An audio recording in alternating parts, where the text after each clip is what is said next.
Holy innocence of God, exquisite perfection of all life.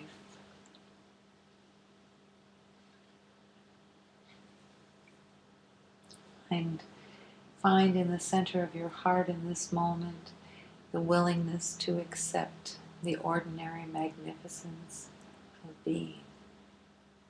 Mm. Ordinary. Ordinary because it is the truth of every beloved. Magnificent. The truth of God.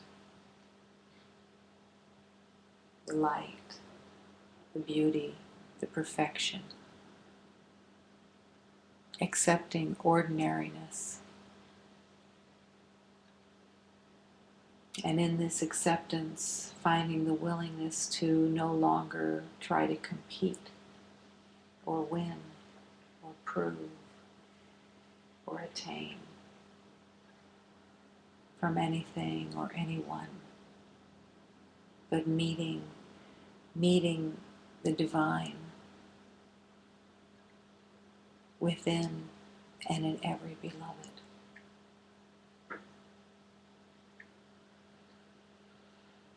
Finding this willingness, recognizing and affirming that this willingness is in the heart.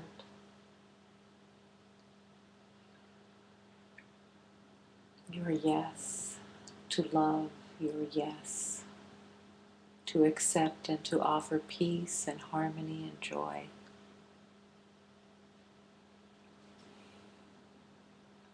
All of love, ordinary, because it is all that there is.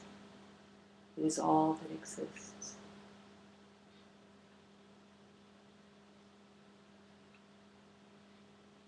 Accepting in this moment the innocence of all creation.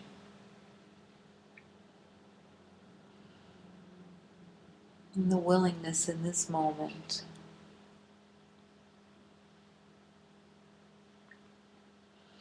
to surrender the day, this day, and every day that has already passed, surrendering it all into love, into the healing balm of transformation, the divine truth of love, the willingness to surrender all that's been known about this day, any thoughts that have come, any opinions, judgments, reactions, concerns, worries, hesitations, everything surrendered into love, given to God, given to the holiness, to be burned away because it never was.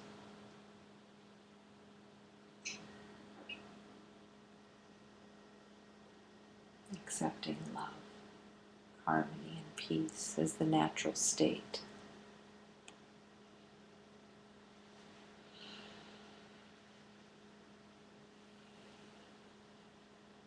And in this moment, the willingness to release all beliefs of differences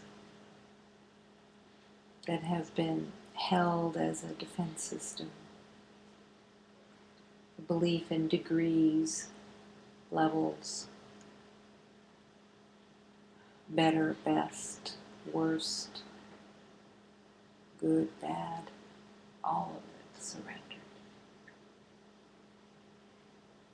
Willing to place at the feet of love all that's been conjured up as needed to defend. Any opinions that you've had of anyone or anything, oh, this person is better, this person is good, this person is bad, this means this, one is more talented than the other, one is more gifted, one is more worthy of love in some way. Surrendering it all.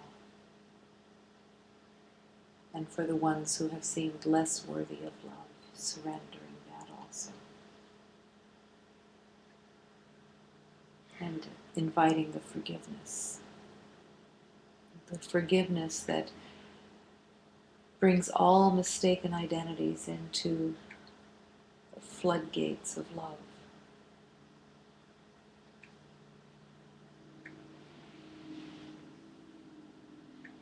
Nothing to hold in separation.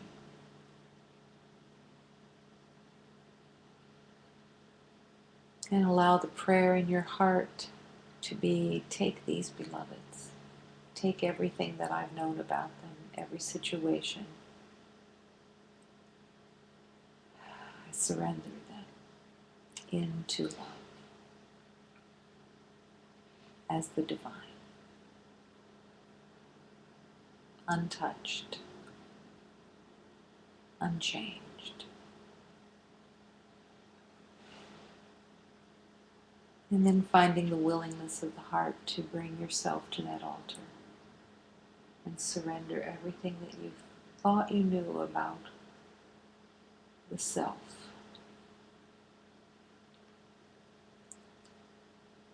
Surrendering it all into love. To be used as love, for love, with love, in love. Just surrendering.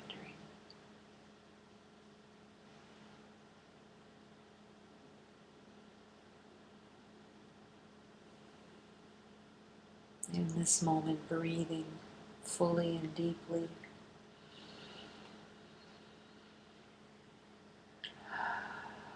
With the intention of yes, the intention of an open heart, wanting to surrender the heart into the hands of God. Breathing. Breathing into the throat, inviting the throat to open.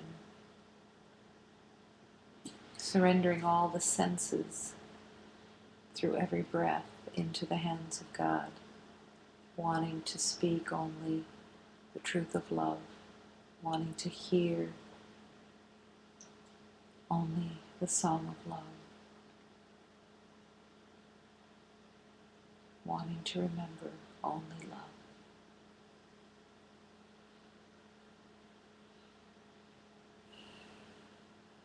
Breathing into the spine, surrendering the spine into the hands of God.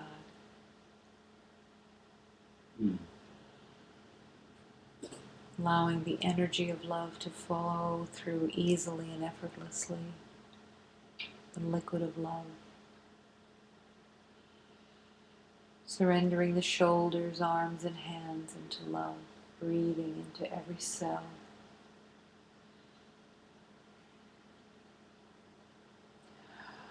And as you breathe, inviting the resting, resting the mind, letting go of all thoughts, breathing into the heart and inviting the heart to come forward, open and available. Yes, I am willing to be undefended, recognizing there is nothing to defend, nothing to protect. Whole and holy, eternal. Breathing into the belly, surrendering all the organs into the hands of God. Every cell, every molecule, everything surrendered.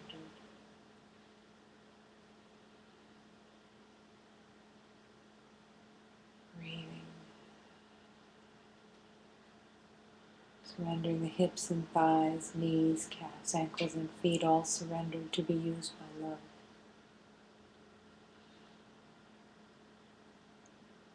And finding in the heart the prayer, I'm willing to be an instrument of love. Every moment, let me remember to be the instrument of love, to be used by love, to let only love be expressed. Every thought of love, every word of love, every sight of love, everything of love.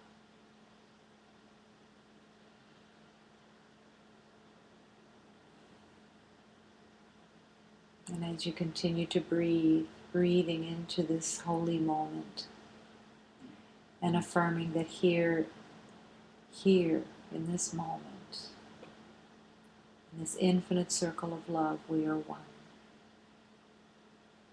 This sanctuary is filled with love.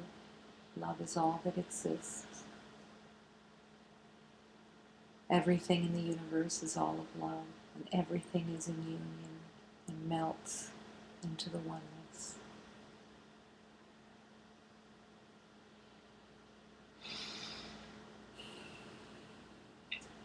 There is only one presence here. It is the life force of God, and within this life force we live and move and breathe as one.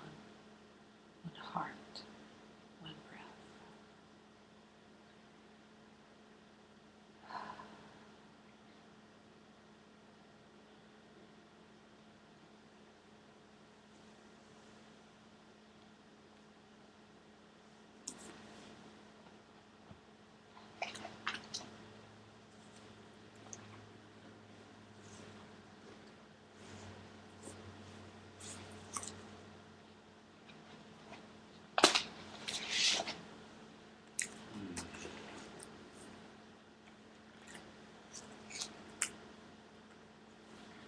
Allow this prayer to take you.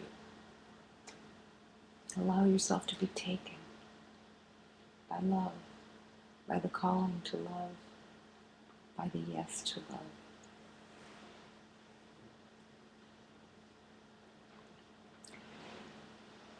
Oh, my Father, give me strength, give me courage on this road, to be a child of yours on earth and walk the path the Masters show. Oh, my Mother, help me love, give me comfort to be aware, to obey these sacred teachings. It was your Son who showed the way. Oh, my Master, your compassion can see through this pain. For it was you who came to earth to release us from our chains. Oh, my Father, I am yours. Give me comfort to be aware. Send your angels here to guide me on this sacred path of the sun. Oh, my Father and my Mother, who rule the world of love, send your angels to receive me through the gateway of pure love.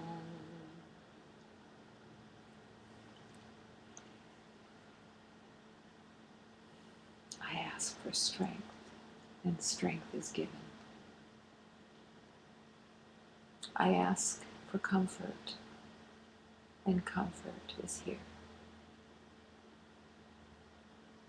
I ask to be aware of the truth of love, and my eyes and my heart are opened. I ask, I ask, I ask for the angels to guide me on this sacred path, and I am guided. My hand is taken, and I am led. Will I follow?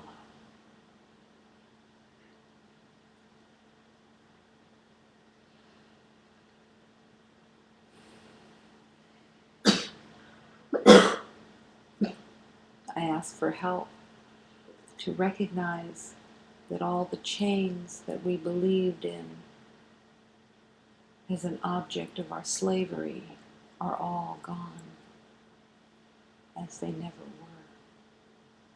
The erroneous identification of slavery falls away as love is remembered.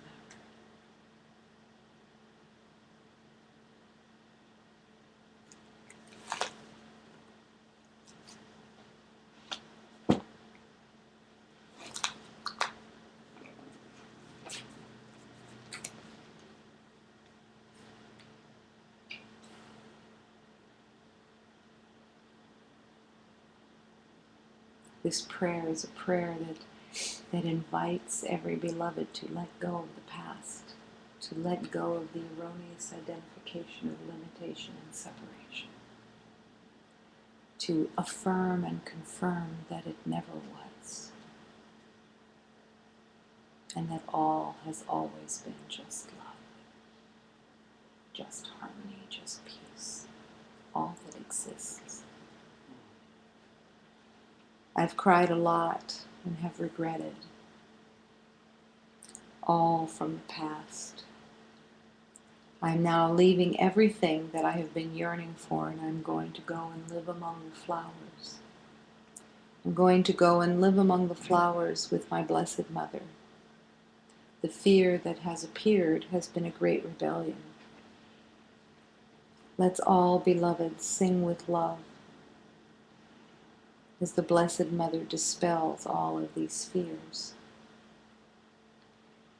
I'm the child of the Blessed Mother, and I've come here to recognize the true power of love. I call the force of love to come and open my heart. I say yes to love. Juro muito e lamento tudo que já se passou. Deixo tudo somente vou viver no meio das flores. Vou viver no meio das flores, junto com a Virgem Maria. Os terrores que aparecem, essa grande rebeldia. Vamos todos, meus irmãos, vamos cantar com amor, para Deus e a Virgem Mãe nos defender desses terrores. Sou filho da Virgem Mãe, reconhece este poder. Chama a força, eu chamo a força para vir nos defender.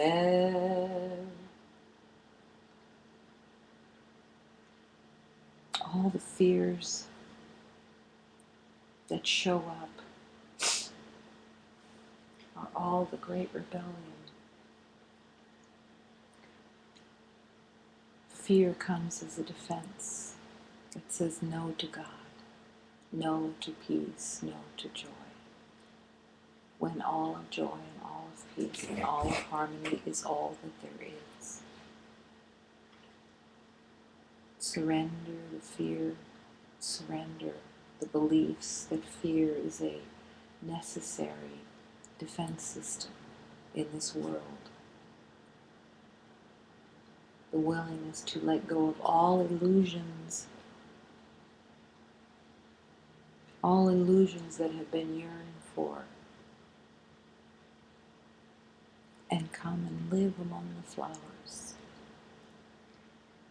in the peace and the harmony of divine union, complete equality, complete abundance, for nothing is missing and no one is without. The world of love.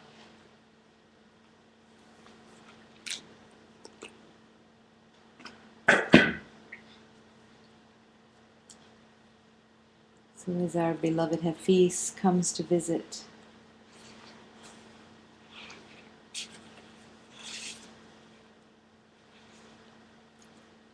what is sacred laughter? What is sacred laughter? It is God waking up. It is God waking up. The laughter comes through the heart. The laughter is the heart. The joy, peace, and harmony. It is the sun poking its sweet head out from behind a cloud that you've been carrying too long, veiling your eyes and heart. It is light breaking ground for a great structure that is your real body called truth. It is happiness applauding itself and then taking flight to embrace everyone and everything in this world.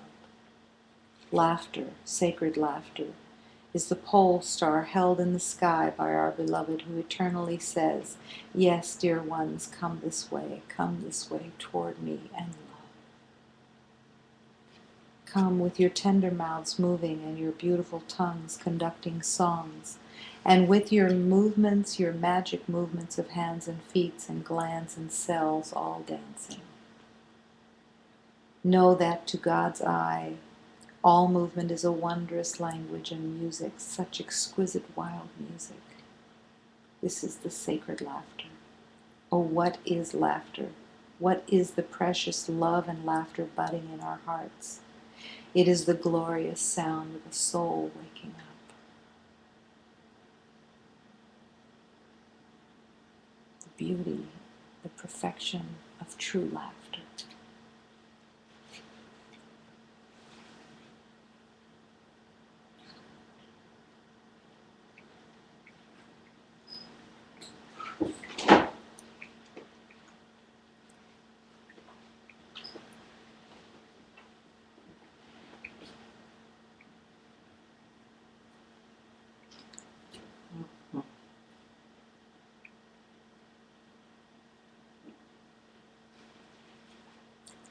In this divine teaching, what is laughter? We remember the divine teaching that recognizes that everything of this world that has been made up in the belief of separation is being called to be surrendered into the hands of God, to be used by love. Sometimes there's a mistaken misunderstanding that says, well, that God uses everything in this world straight away, but no. Everything in this world that you see in the belief of limitation and separation has been made out of a false identity of separation. And everything in this world, everything that you have held as ownership, anything that has been held as your life, your knowing, it's all to be surrendered into the hands of God, to be used for love. Time can be used for love, but is it surrendered? Do you wake up in the morning and surrender your day to be used for love? To no longer be willing for it to be used by a separate self, but to want it to be used for love. Surrendering it, giving the day to God, to really be used for love, and then becoming the instrument of that love. Every habit, every element of the day, willing for it to be used for love. And what of laughter? To be used for love. Laughter has been used in this world in the same way that tears have been used. Laughter and tears, heartache, anger, it's all been used to protect and defend. They all look a little different. They all sound a little different. But they're all of it has been used in the same way. How many beloveds have used laughter to defend, to hide, to shift energy, and to run away from being intimate, so breaking up everything with laughter so that it becomes the same as a sword. This is not the laughter of love. This is the laughter of defense that believes itself to be in danger and needs to pull out old habits that fill the space with the nervousness of defense. But the divine is calling you to sacred laughter, to learn like a new baby the true laughter of the heart. It's a soul waking up. It's joy. So much joy in the heart that the heart can't contain it anymore. And the laughter spills out. The laughter is the joy of love's expression. There is no similarity between the laughter that is used by fear. It may sound on a recording like it has the same noise, but it doesn't have the same vibration. It doesn't have the same intention. The laughter of love wants to offer love, wants to offer peace and harmony, doesn't want to disconnect, doesn't want to defend in any way, but wants to join as the divine. What is sacred laughter? What is sacred laughter? It is God waking up. So every moment, instead of having a habit of laughter, would you stop and ask, is this God waking up? Is this the sound of God waking up? Is this the sound of the soul waking up, or am I filling the space with a defense of habit? Everything in love, everything in this world can be used for love. You can be making a cup of tea with love, or you can be making a cup of tea with all kinds of different beliefs and different intentions. Is God making that tea? Is it God that is laughing? That is the divine intention, and that is the world of healing. What is it for? What purpose does everything have, and what purpose am I giving it? What is it for? If it's familiar, if it's, oh, this is what I've always done, you can be pretty sure that it's the habit of the ego, and it's a defense system that has cloaked itself in a different costume so that it doesn't look like a defense. And yet,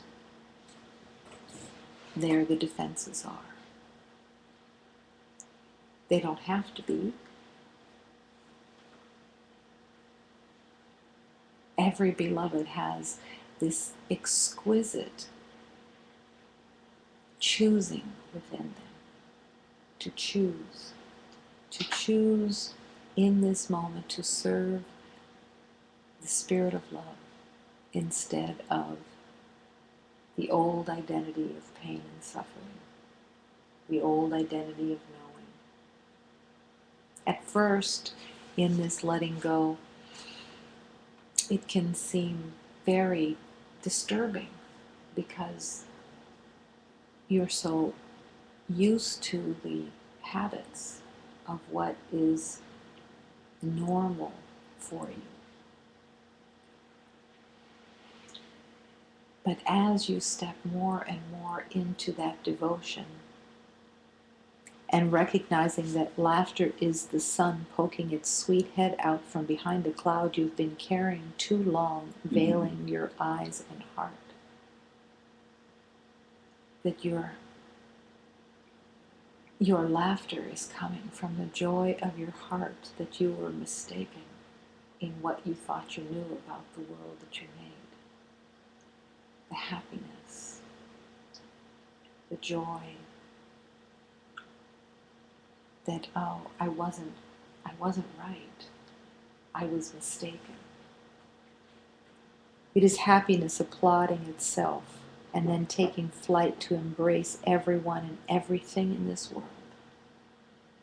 There is no laughter that is of love unless it is taking flight and embracing every beloved and everything in this world.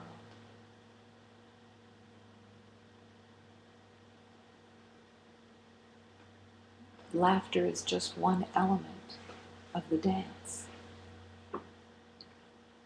It's offering the dance into the hands of the divine, offering everything into the hands of the divine. Laughter is the light breaking ground for a great structure that is your real body called truth. Is your laughter the truth, which is your real body? The truth of love, the truth of harmony and peace, the wanting to love, the wanting to serve love. Come with your tender mouths moving and your beautiful tongues conducting songs. Bring it all to God, surrendering it all into love, surrendering it all to be used for love, to be the way home of love for every beloved and for every instant of every day, to choose love. Not the love that the world has made of a separate identity where you love some and don't love others, or you love somebody more that you could love somebody else. There is no love there at all. Loving inequality is the only possibility of love. There is even a purpose to a certain caution of the temptation to hold one or another in more reverence, more honor, more importance, more specialness in your life than another. This is the trap of the ego at its finest, thinking that one has more worth than the other, believing that you can be closer to one than to another. You can't be close to anyone unless you can be close to everyone. A beloved can help and be the doorway to love, for sure. But within that beloved, all beloveds need to be recognized. All beloveds are to be recognized in every beloved. When you see beauty and holiness in one, it opens the door to seeing it in everyone.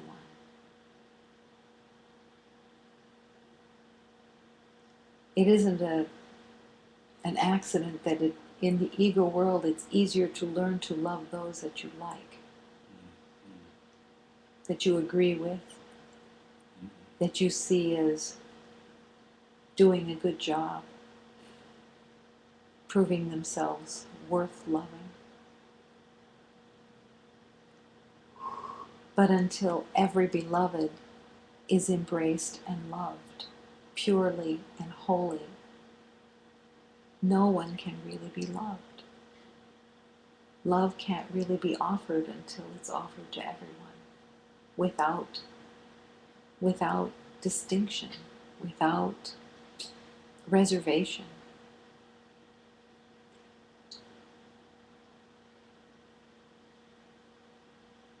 To love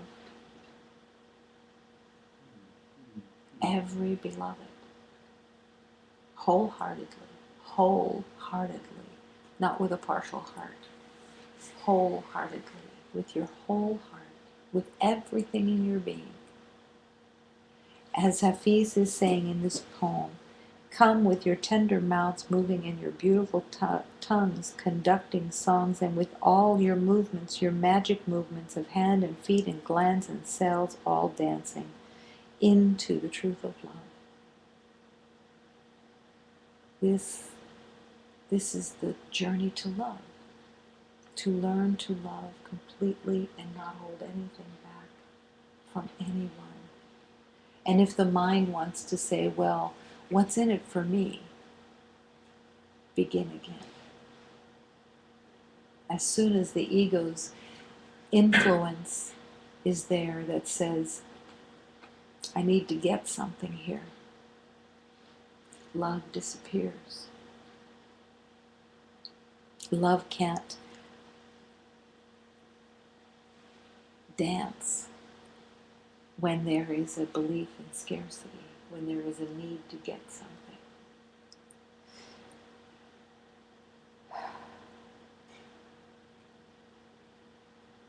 To give and to receive are one in truth. I will forgive all things today that I may learn how to accept the truth and come to recognize all sinlessness.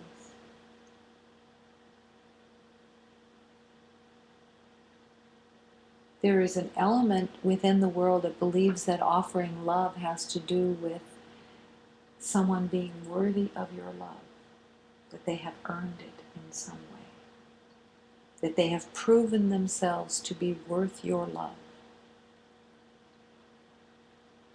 And there's nothing to prove. It's to look past all beliefs that say we are different, we are separated, we are living separate lives, to let all of that go and see the divine, see the beloved, want to see the beloved, want to embrace the beloved. The other day, I saw a beloved, and he had tattoos, and he had his pants pulled down so that his underwear was hanging out. And sacred laughter came, because here was the beloved. What would you see? Mm-hmm. Maybe a shaking of the head that would say, why can't he get it together? What's wrong with him?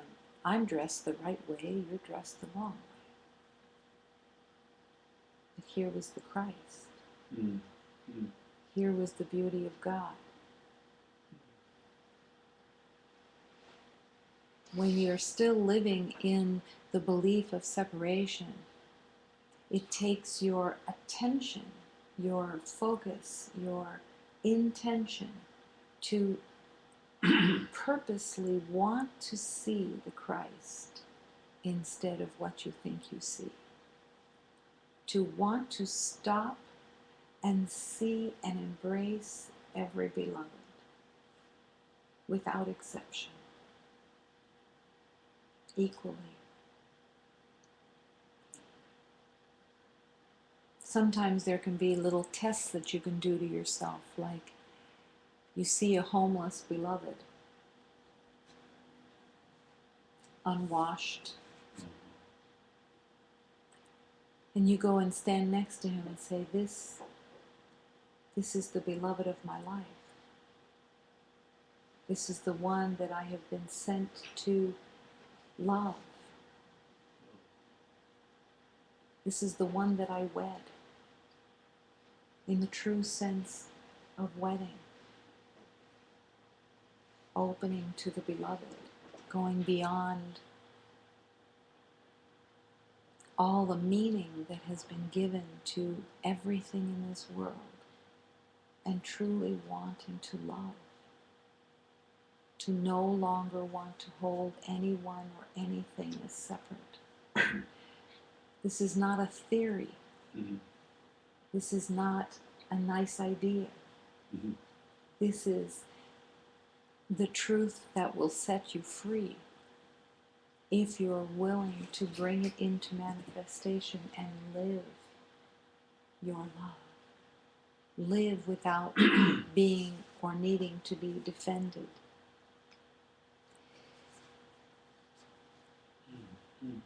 There's a prayer that says, the sight of Christ is all there is to see. The song of Christ is all there is to hear. The hand of Christ is all there is to hold. There is no journey but to walk with the divine, with the beloved.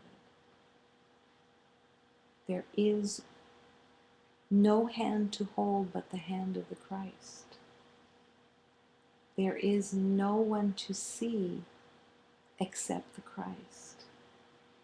There is no song to hear except the song of the Christ.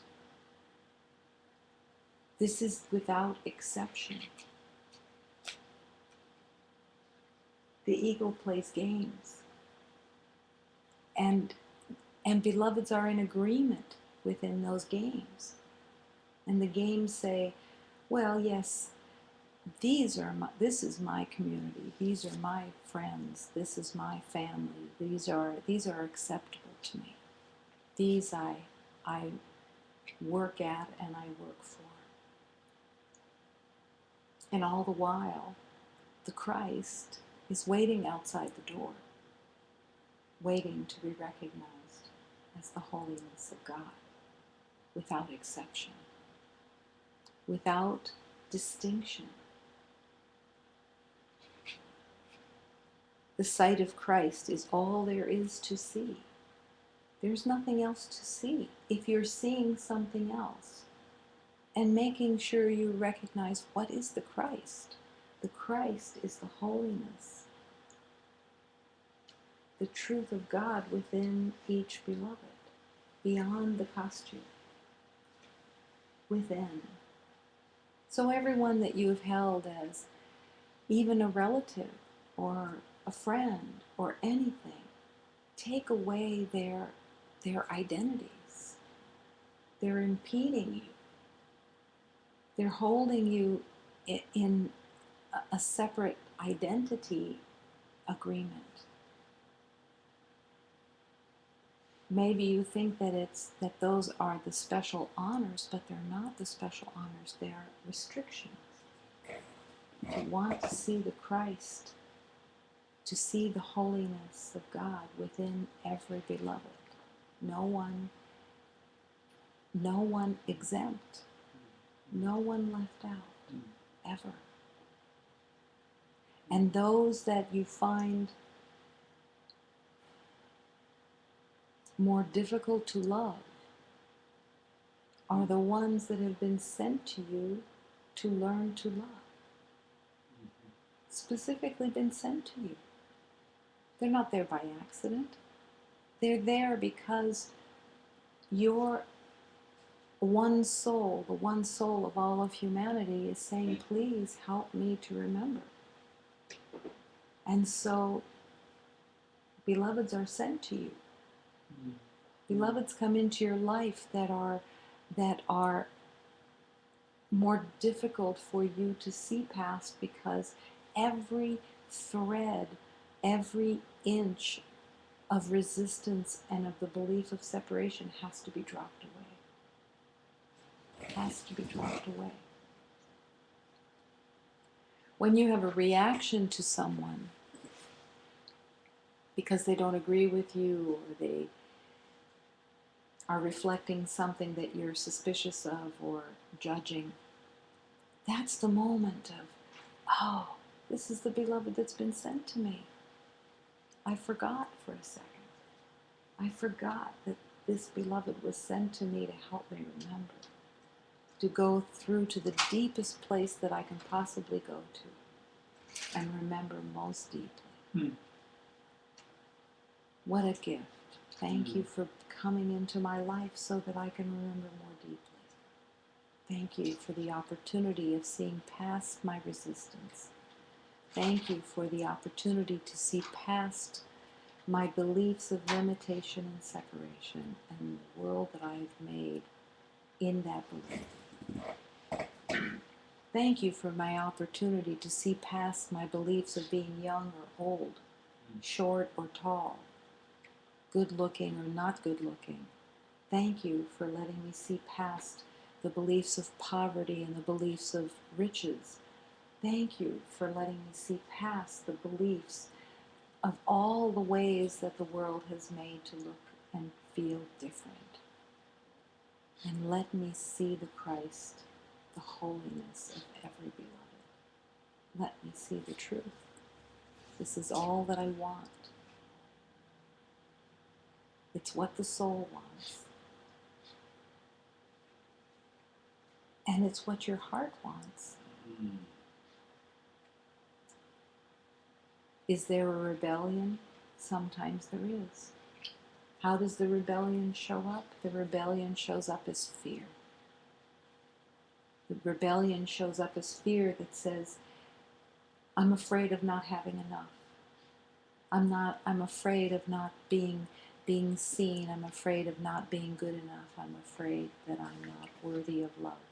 And all of this fear only says no to God because there's nothing to fear. Mm. There is no fear in God. Fear is used as a defense system that says, I want to be in control. I want to know and I want to be in charge. But you can't sing and dance, and you can't find the laughter of the heart by trying to be in charge. All you're being in charge of is your own little kingdom that you made in the belief of poverty. And it's time to let that identity of poverty go and to embrace the yes, I'm willing to love, I'm willing to see only the truth of love in every beloved and to let go of all opinions. And to really serve. How can I serve every beloved? By asking for help. Show me the way. Show me how to help. I don't know. What is most helpful in every moment? I don't know. Put the words in my mouth that would be most helpful. Put the song in my heart that will be most helpful. Let me serve love in every moment.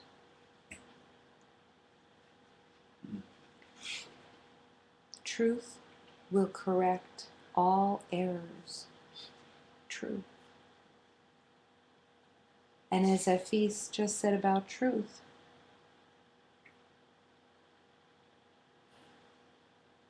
it is light breaking ground for a great structure that is your real body called truth. Truth is your true life, the truth of love. Truth will correct all errors, the truth of peace and joy and harmony. I am mistaken when I think I can be hurt in any way. I am the child of God, whose true self rests safely in the heart of God. I am mistaken when I think I can be hurt in any way. Truth will set all errors into the truth of love. Truth is what is being called for all the time. And where do you find truth? Truth does not come from what you've known from the past. And that has to be accepted and acknowledged. Truth does not come from what I know. How can I offer something to a beloved when it's coming from my past? What I think I know, what I'm making up in the moment. Am I truly offering something to a beloved, or am I offering something so that I will feel more proud of myself or safe? Or I want to portray an image of being spiritual, or I want to portray an image of being together, or I want to portray an image that says, I have worth in this world. Your worth is guaranteed. by the truth of God. Your worth is intrinsically perfect, whole, and complete, and has nothing to do with an identity of separation. Your worth is your eternal self, whole and complete and holy as the love of God. Nothing else is true. Truth will correct all errors that I have in my mind. I want the truth to correct all errors. That's the next step, the recognition that truth will correct all errors. And then the actual wanting of that truth to correct all errors. There is nothing more exquisite in this journey, this seeming journey of remembering, than a beloved who is actually willing to be mistaken about what they think they know. I am so glad that I wasn't right.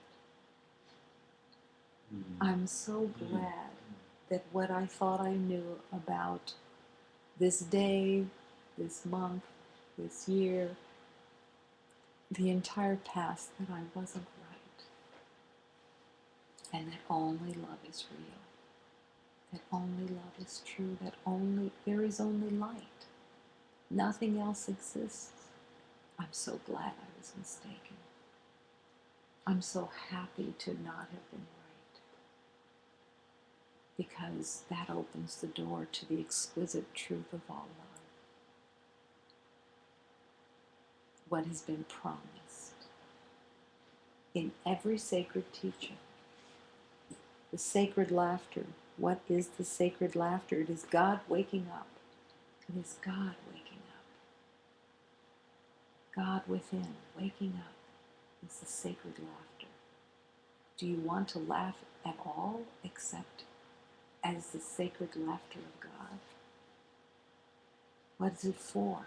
Why waste time filling space with things from the past when all of love is waiting to be recognized right here, right now, every moment?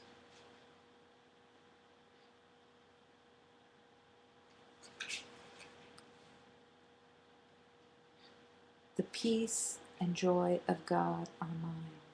Today I will accept peace and joy in glad exchange for all the substitutes that I have made. I will accept the peace and joy of God. I will accept in glad exchange for all that I made up. This is the happiness. This is where the joy of laughter can really come from, because it's coming with waking up to the truth that I'm so glad I wasn't right about what I thought I knew. I'm so glad that I was mistaken. It is such a happy day, filled with sacred laughter, to recognize I made it all up and I was mistaken. Today I will accept the peace and joy of God in glad exchange for all the substitutes that I have made. Why settle for substitutes? In all the various stories, what are all the stories that have been made?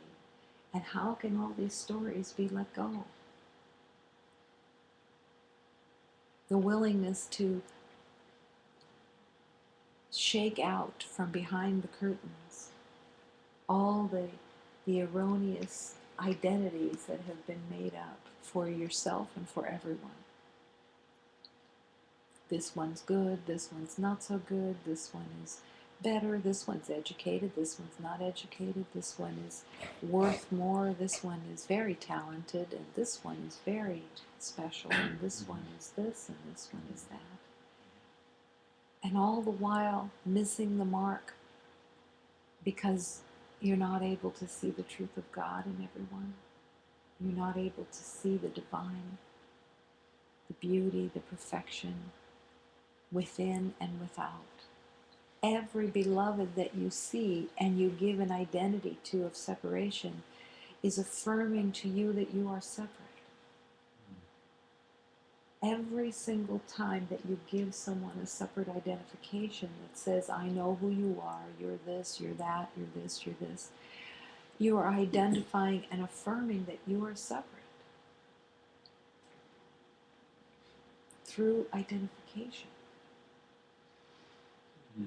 I will let all errors be released into truth. I'm willing to let those errors go because they have no helpfulness. And open to the divine. I'm willing. The sight of the Christ, of the holiness, is all that there is to see. The song of the holiness of God is all there is to hear. The hand of the holiness of Christ is all there is to hold. There is no journey but to walk with the holiness of every beloved. How can you live this instead of having it as an idea or a concept? Every moment that you're with every beloved, it's the yes to open the heart and be present and be available to love. Just to love. You don't have anything to prove, you don't have to get anything. And the more that you offer love, the more that you recognize the abundance of love that is within, because your heart is offering love. Not thinking about love. The ego likes to think about love. Likes to think about it, talk about it, ruminate on it, figure it out. But this is about offering love, being love, just resting with love, accepting that there is only love. I am that. I am that. All love, all holiness, all perfection. When a brother behaves insanely, you can help only by perceiving the sanity within every beloved. When there is a cry for help from a beloved, you have to make the choice. That's what your journey is all about. The journey of, I have a choice right here to see this beloved as the Christ, to see this beloved as the holiness of God, or to see him or to see her as wrong, bad, difficult, whatever, and as a threat. Once you see a beloved as a threat, you are saying, I am not the wholeness of God, and you're not the wholeness of God. We are both in the belief of threat. We are both dancing a dance of threat. And love is forgotten. And how can you come back out of that belief? By forgiving the erroneous, mistaken identity, and to come back to love and to begin again, and to call on that strength. Oh, my Father, give me strength.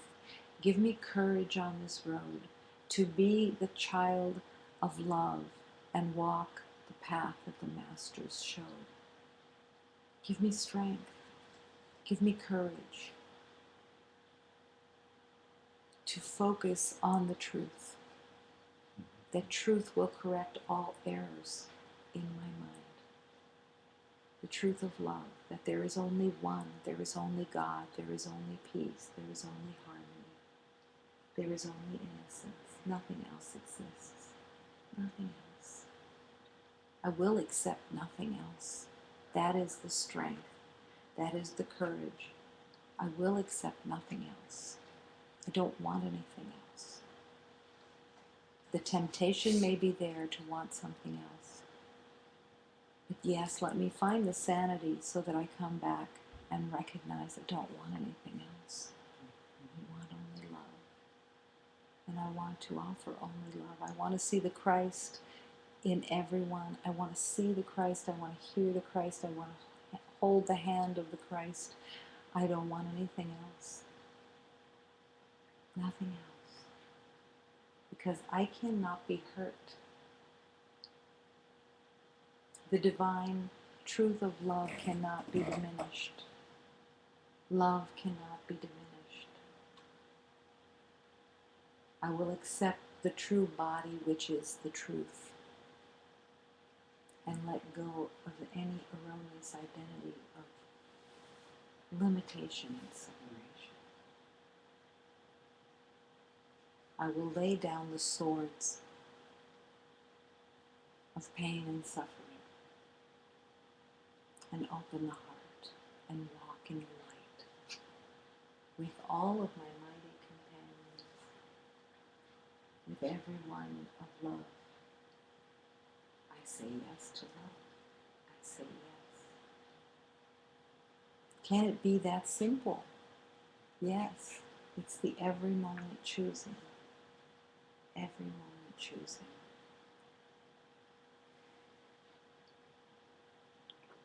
There was a beloved who wrote me a letter asking for help.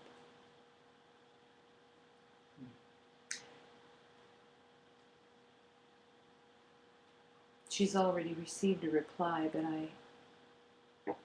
I felt called to bring it to a deeper teaching for everyone.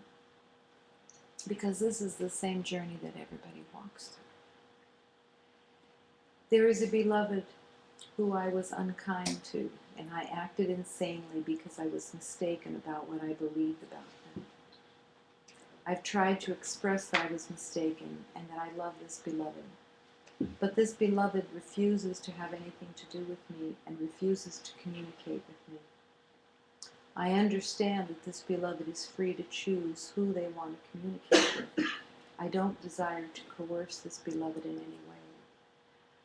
I'm just having trouble accepting oneness and healing when it doesn't appear to be manifesting on the level of form. In order to truly serve healing, is it just a matter of going deeper and surrendering fully? Yes. Surrendering fully. When you have realized that you have been mistaken, and you offer love to another beloved, and that beloved is not able yet to embrace the forgiveness, is your offering less than received? No. When you offer love, it is received. It's just not necessarily received in time. The beloved may not recognize the blessing of that moment and the healing that is being offered, but the love is received.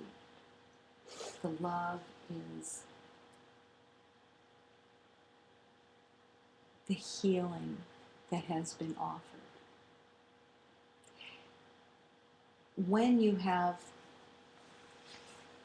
a disturbance, a seeming disturbance that comes up in your life with another beloved or another situation, the surrender is really that you recognize that it is truly, that you are truly surrendering it into the hands of God.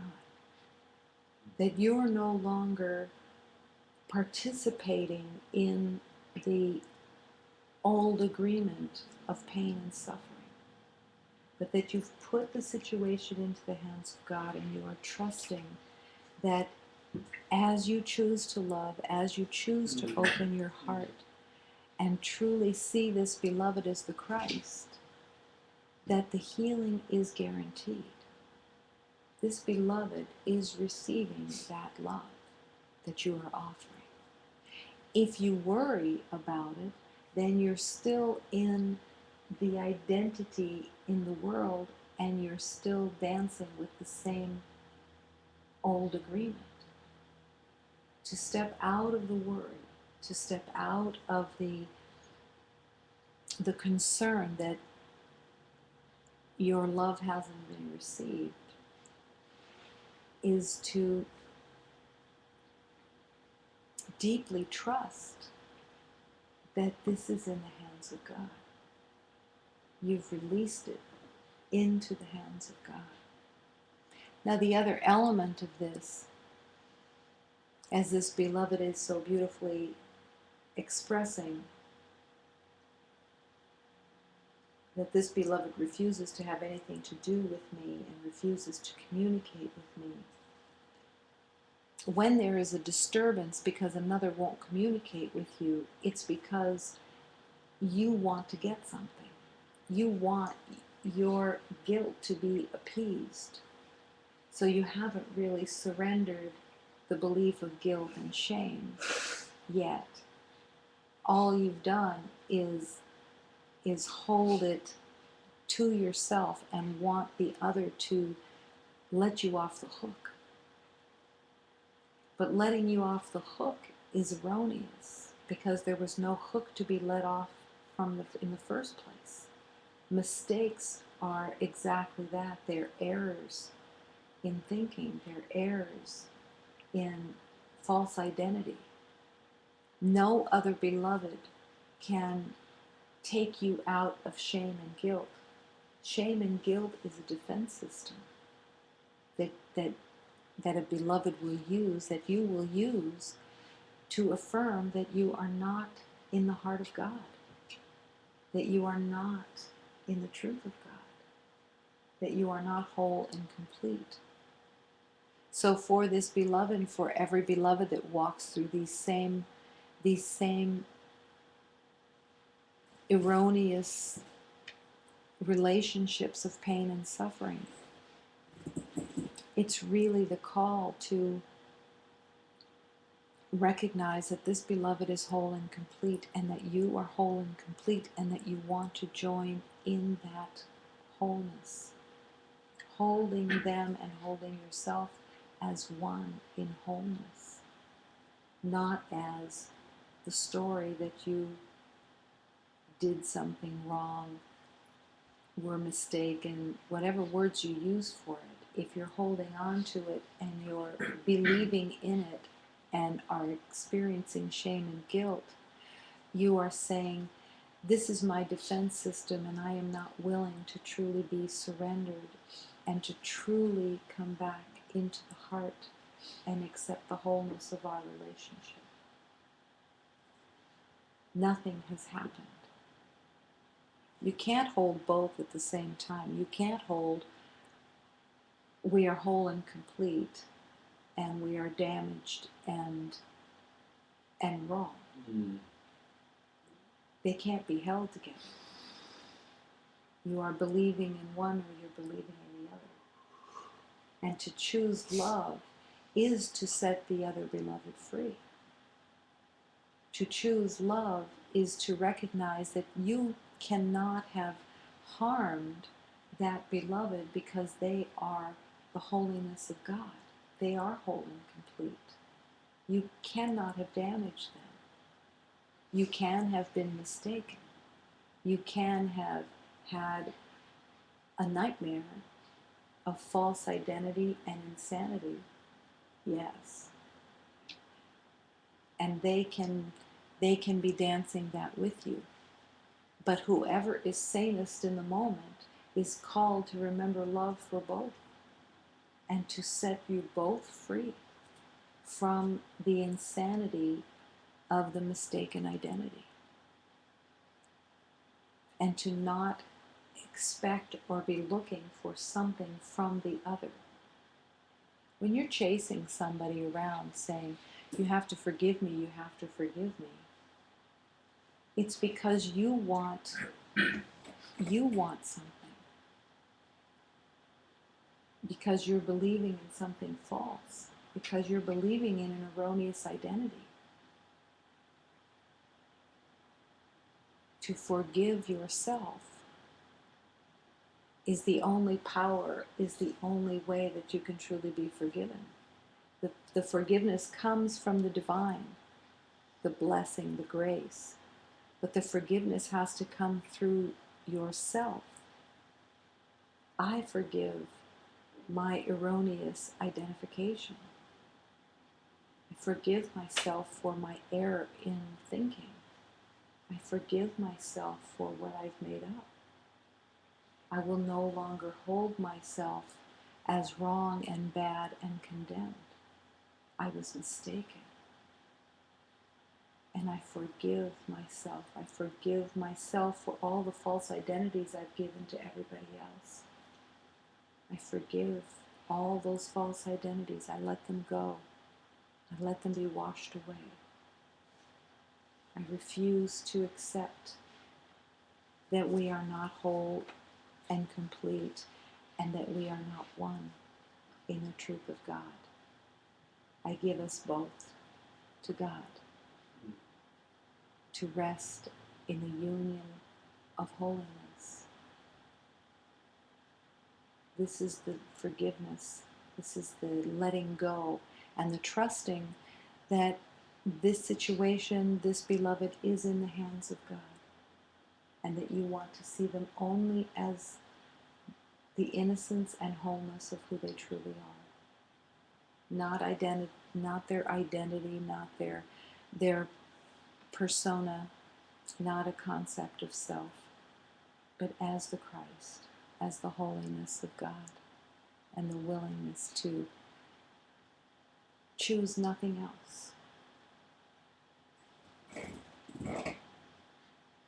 And then the divine is let loose. And what is the laughter? What is the precious love and laughter budding in the heart? It is the glorious sound of a soul waking up. Every opportunity, as with this beloved, is the opportunity to see more clearly, more deeply, more truly that every beloved is the Christ, that every beloved is innocent, that every beloved is equal in perfection, in holiness, in the truth of life itself, and that there's nothing to get and nothing to do and nothing to prove with anyone. The deep surrender of love.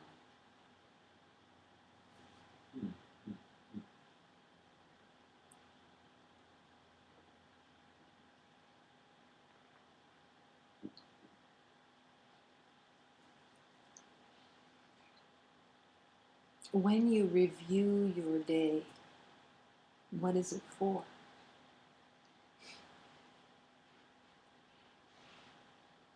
There have been some beloveds who have believed that to review your day is to find all the things that you did wrong so that you can be corrective and admonish your wrongdoings. This is not the way of God. To review your day is the chance to begin again. It's to bring everything to the light that you may have kept hidden in the day. All the thoughts that you had of getting something, proving something, winning something, whatever, however it showed up, it's the willingness to examine your intention of the day. What was my intention with that beloved? Let's say you have a moment with a beloved where you want to tell them how something should be and how something should be done. What was that for? What did you believe was missing that you were trying to get? Because it wasn't of love. It was, I know, and I'm going to tell you how it should be. Are you willing to examine the day for these errors of erroneous thinking so that they can be brought to the light? How many times a day did you try to prove yourself? How many times in the day did you have a sense of pride of accomplishment? How many times a day did you have a sense that you were doing something really important compared to something else? How many times in the day did you judge someone else for their behavior, for their words, or for their just behavior in any way? To bring that to the light is to use the day for true helpfulness. If you're afraid to bring it to the light, it's because you believe that it was truly terrible. And you want to resist and run away from it and build another facade for another day. But to bring all of the errors in thinking to the truth is the illumination so that everything can be healed. It isn't for condemnation. No one is asking you to judge. It's asking to bring it out into the light so that it can be released and you can recognize that this is not, that these moments of the day were not helpful to you, that they brought you into a place of resistance or disturbance of some kind. They didn't bring you to a place of holy laughter, sacred laughter. They didn't bring you to a place of joy. And that you want to begin again. You want to end the day with a release into the bonfire of love so that you can begin the new day with the intention of loving, with the intention of offering only love, and to see the Christ and to hear the Christ, to hear the Christ song in every beloved, to hold the hand of the Christ all day long. I'm willing to look at what errors in thinking I had today and surrender them all to the truth. And I don't want to fool myself. That's the game that the ego wants to play all the time. Well, I'm just going to fool myself. I'm going to say, well, this was, yeah, but the end result was really great because they really liked me. Or the end result was really great because I got what I wanted. But the end result is that you still feel separate. The end result is that you still see yourself as separate and without. And whatever little pleasure source you got in the day of being right or succeeding at something, just affirm that you were separate and that you were on your own. Surrender it all and come back to the holy union of love that's beyond understanding, beyond comprehension in the world, that there is only one heart, that there is only one breath, that there is only one sacred union of love, opening that doorway. There's a prayer that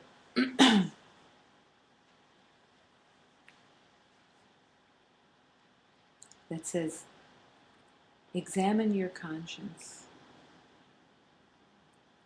Examine the directions that you took today.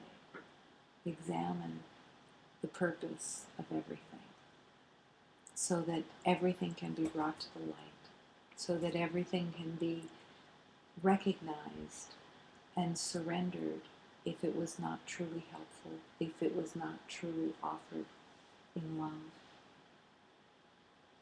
If I was not an instrument today, let me see where I forgot so that I can realign myself and affirm that I truly want to be that instrument of love. And remember that there is only worth here and only worth in every beloved and nothing else. And to trust that everything is just peace and harmony right now, and that nothing else is true, nothing else is occurring. I want to open to the sacred laughter of love. I want to learn to no longer use laughter or tears or anger or worry as the weapon to stay away from love, but that I truly want for the soul to wake up, for God's waking up to come through the laughter of the heart.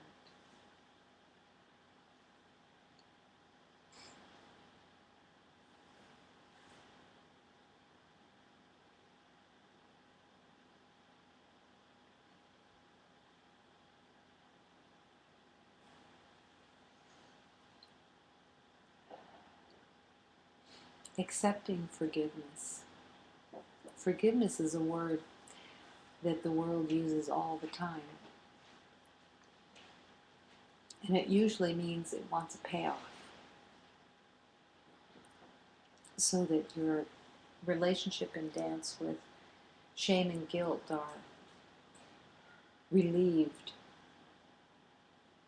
But true forgiveness is that it never happened, that it doesn't exist,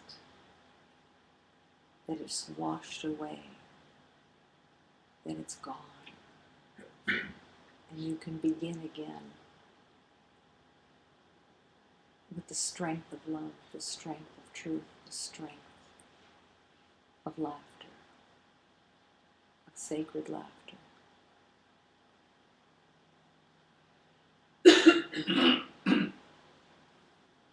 So in this moment, if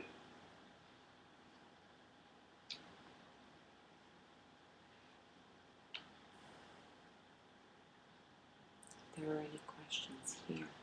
I had a question. Yes, my darling.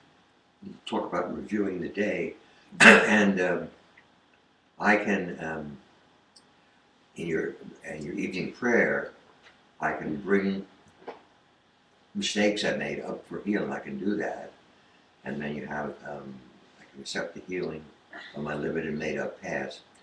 But I know that my ego is jumping on it at some level and saying guilt, etc. How can I distinguish? How can I eliminate that? How can I make sure that's not happening? Well, the shame and guilt is a defense. Yeah, exactly. No, it's not just exactly. It's actually being used by you. Uh-huh. It's what's being used to say, I don't want to let this go. Mm-hmm. So if you can see it rather than, because the element of shame and guilt in the world wants to be held by the ego as it's happening to you. Like shame and guilt are happening to you, as a justification for punishment. Yep. So you have to be accepting that you know, and that you're right, and that punishment is legitimate. Well, it's very subtle because I'm not conscious of it, but as I've thought about it. That's why we're bringing it to the light right now. Okay. The more you bring it to the light, that it is nothing but a defense system. It's the same. It's the same element as fear. Mm-hmm. fear looks like it's happening to you, Mm-hmm. or that's the identity and Yeah. the relationship that the ego has with it, Mm-hmm. is that, oh, this is happening to me, so I'm just in reaction and I don't have a choice here. Mm-hmm. I'm not choosing this. It's happening to me. And in that way, then there's no there there's no movement in love, because the ego's right. And you can, in a way, it's like a, if you look at it like a turtle. Okay, the turtle's in its shell, and the head of the turtle comes out of the shell and says yes to God. And then shame and guilt and fear go boo, boo, and scare it, and it goes back into its shell. Mm-hmm. Well, when the turtle is back in its shell, it goes, oh, good. I don't have to go back out there again. Mm-hmm. It's I'll just stay as I am. It's just so upside down, because the fear and the shame and the guilt are self-imposed. They're not. It's not happening to you. It's what's being chosen to to be right, to stay away from um, a deeper connection with God. It's like, let's say you have let's say you have a agreement that if you drop a glass of milk, it's bad. This is an agreement that you have, Mm-hmm. and you drop a glass of milk, and you react with shame and guilt, Mm-hmm. which says I am bad, Mm-hmm. and you're determined that this is true. You're not willing in that moment to recognize, I've given this all the meaning that it has. There is no shame and guilt here. There is no badness here. It's nothing but a glass that broke, which doesn't mean anything. The milk spill doesn't mean anything. I've given it all the meaning that it has. And God is saying this means nothing. So when I say limited made-up past in that prayer, I don't really mean it. I accept the healing, my limited made-up past. I accept the healing grace of true love. Right. If you're truly willing, Mm-hmm. even a little willing, then it's gone, Mm-hmm. because you're not fighting with God. Mm-hmm. You're not saying, no, I'm right. The milk is spilled, the glass is broken. I know Right. this is bad. This is wrong. I'm going to suffer with this because I determined it to be so. Well, I never thought about it till now, until I listened to you talk. So it did come up, the healing, and I see what I've been doing with that. It's good. Thank you. My sense of it, to a certain extent, is that when you say those prayers, Mm-hmm. in that element of Mm-hmm. it, is that there's an element of, I want it to just be magic. I don't want to actually Right. bring truth to it Right. and really accept the truth of it. Yeah, exactly. Yeah. Thank you. Mm-hmm.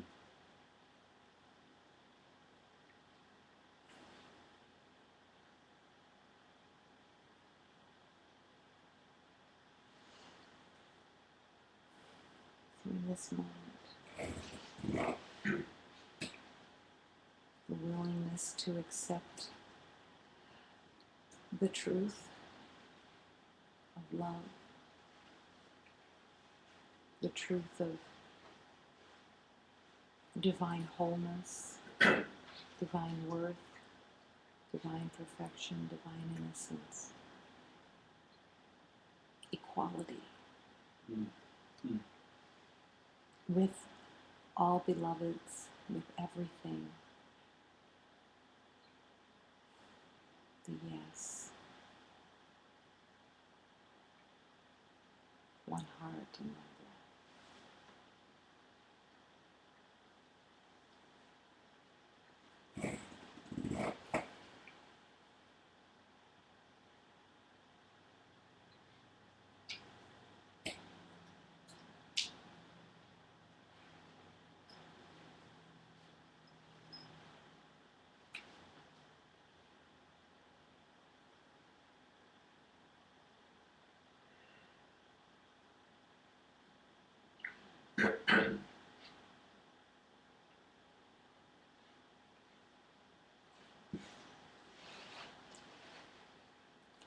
As we close, holding the sacred space for every beloved and affirming the abundance of love in all of its various forms. The yes to the abundance of love, the yes to wholeness. And we gratefully accept the abundance of love in every moment. And in this moment, we gratefully accept the abundance of love that comes through donations that allows this divine teaching to continue to be available to all beloveds that are saying yes to love and asking for help and asking to walk the truth of love. Affirmed as well.